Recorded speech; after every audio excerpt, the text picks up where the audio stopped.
then you would be narrowing the field, so it would be, obviously counter to what I'm saying. You wouldn't have as many voices. Then you'd have three major left-wing networks, and who speaks for the right side of things? Like nobody. Well, they run into the Canadian problem. But to answer your question, yes, that is a much more desirable scenario, but at least for those of us north of the 49th parallel, that's not our experience.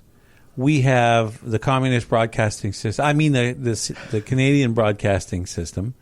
We have Global, we have CTV, and Bell and Rogers and people like that control the media in this country. Right, and they're all part of the Canadian press now. So they all get their news essentially from the same sources. Right. You've got one reporter writing copy for 55 different outlets. And that's a terrible thing. But again, it's in the United States, they have a much deeper, more well-ingrained understanding of the free market and what it means and its power than Canadians do. And for the life of me, I can't figure out why more of us don't figure that out. Like, if you really, really, really want honesty in reporting, let there be more outlets. It's just like if you want the lowest price in cars. Let there be more outlets. They have to compete with each other for your car buying dollar, or meat shops, or pick whatever product or service you want. It's always competition that keeps the price down and the quality up. And as long as we don't have that, then we're going to suffer. So the very first thing, if I was running the show here in this country, I would scrap the CRTC and really water down the CIBC, which is the Canadian Industry Broadcast Council. Okay? And the only regulation I would allow them to enforce is, and again, this is open to interpretation, but any broadcast that incites violence or hatred against a specific group.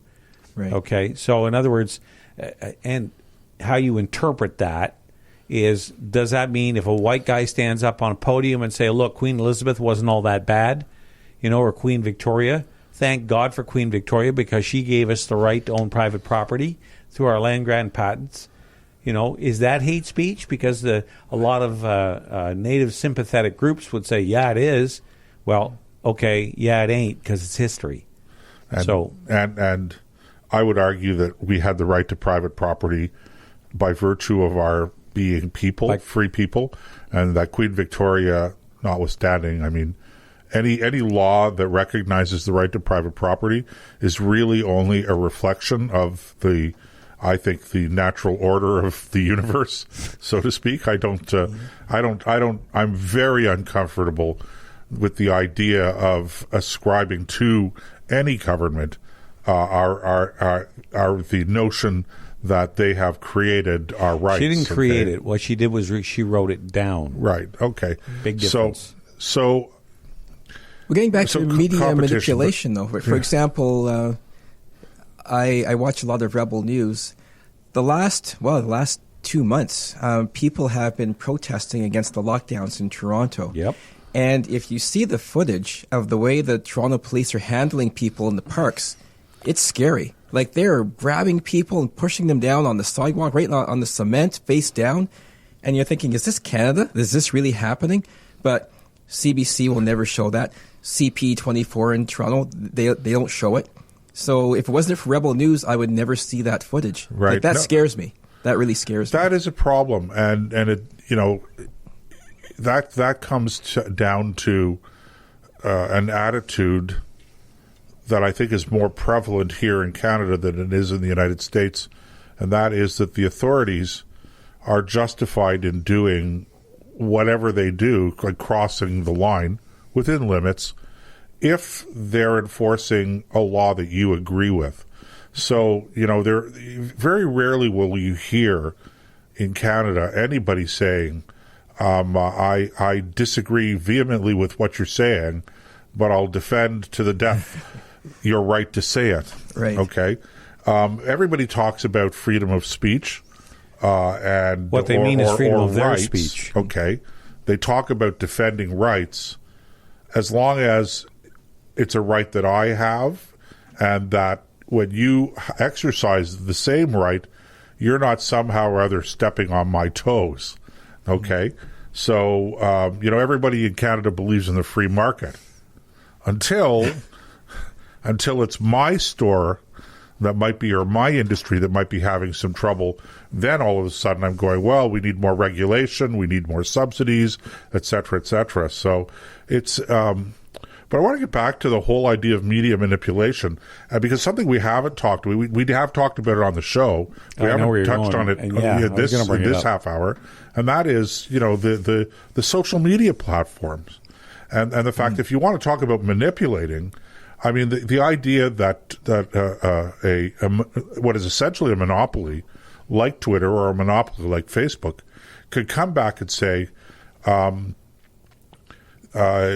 not going to allow, they're going to decide arbitrarily themselves what is and is not hate speech. And if they deem it to be hateful, they're going to take it down.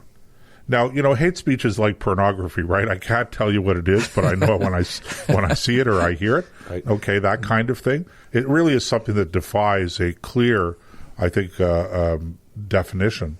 But okay, so let's set aside. That's because everybody wants to talk about hate speech. We got to stop hate speech and promoting violence. Okay, fine. But what about people who are questioning the process whereby we've achieved these vaccinations? I'm not an anti-vaxxer. And when the opportunity comes to have the vaccination, I'll probably get it. Okay. Right. So I'm not speaking out here against the vaccination.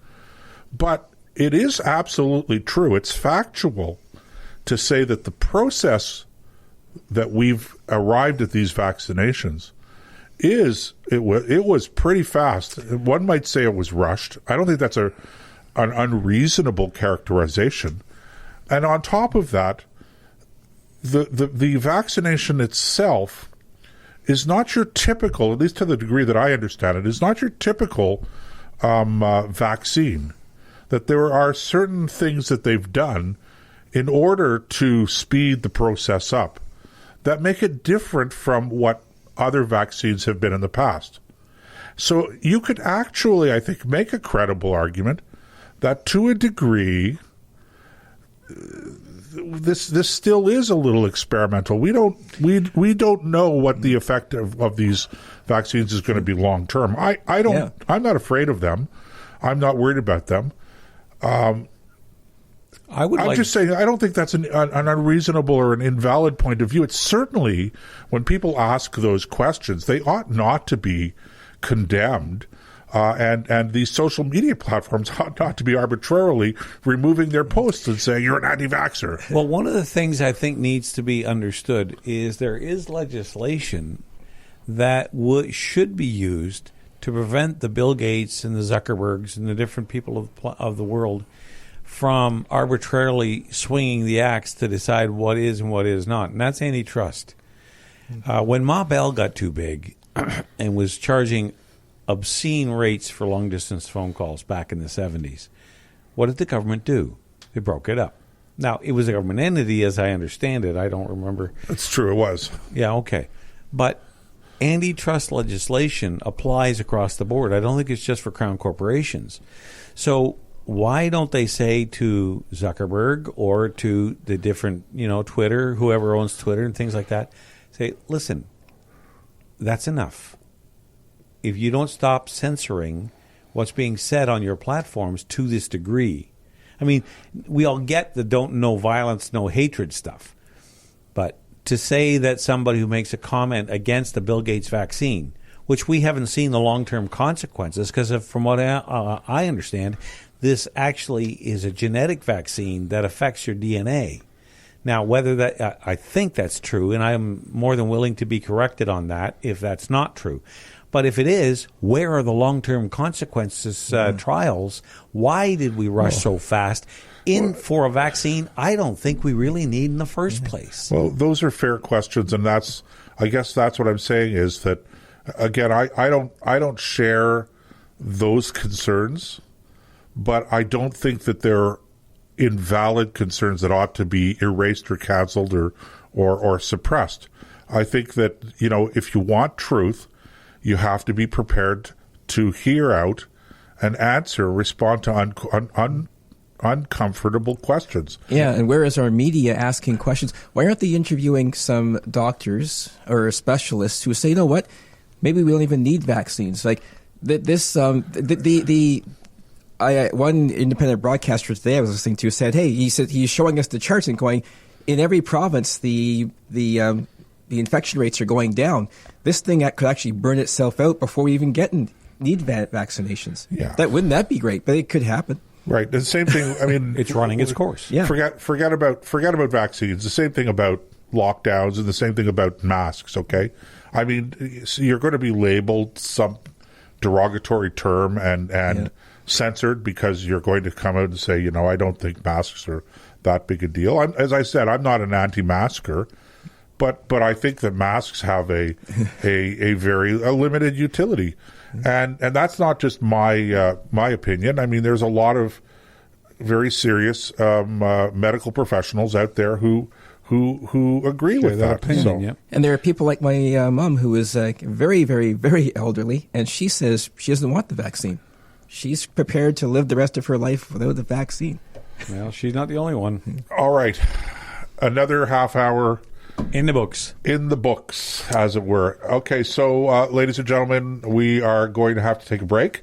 If you're listening to the live show, get up and stretch your legs, because we do not want you to develop a terrible condition known as deep vein thrombosis. Look that one up. Google it. Google that one. And if you're listening to the podcast, thank you for tuning in, and we'll catch you part 4, which will be posted very soon, tomorrow, I believe, here on the Nick and Joe Show on ThinkRadio.ca.